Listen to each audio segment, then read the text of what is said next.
بسم الله الرحمن الرحيم. يا أيها المزمل قم الليل إلا قليلا نصفه أو انقص منه قليلا أو زد عليه ورتل القرآن ترتيلا إنا سنلقي عليك قولا ثقيلا إن ناشئة الليل هي أشد وطئا وأقوم قيلا إن لك في النهار سبحا طويلا واذكر اسم ربك وتبتل إليه تبتيلا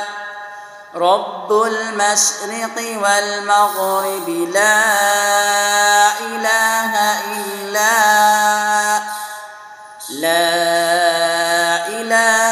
إلا هو فاتخذه وكيلا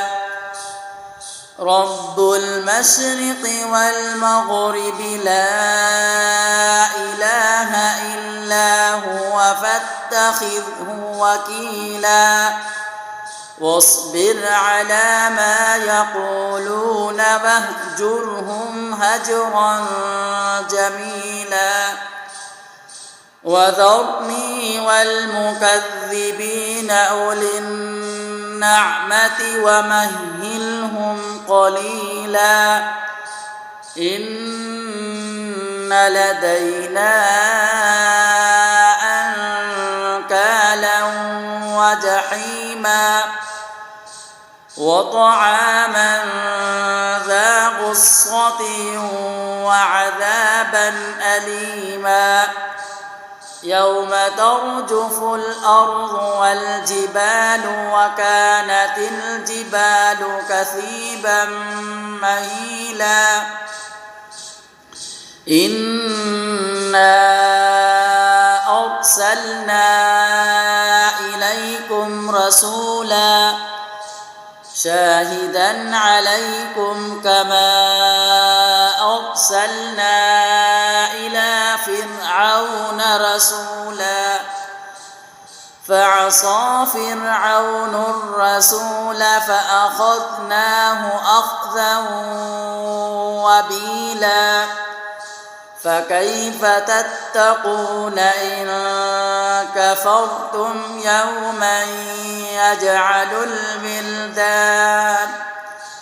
يوما يجعل الولدان شيبا السماء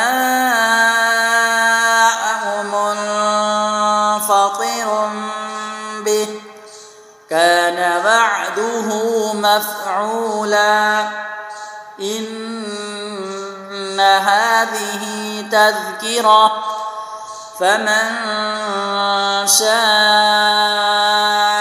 اتخذ إلى ربه سبيلا إن ربك يعلم أنك تقوم أدنى من ثلثي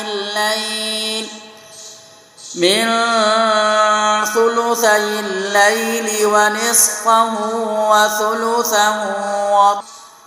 وطائفة من الذين معك والله يقدر الليل والنهار علم أن لن تحصوه فتاب عليكم فاقرؤوا ما تيسر من القرآن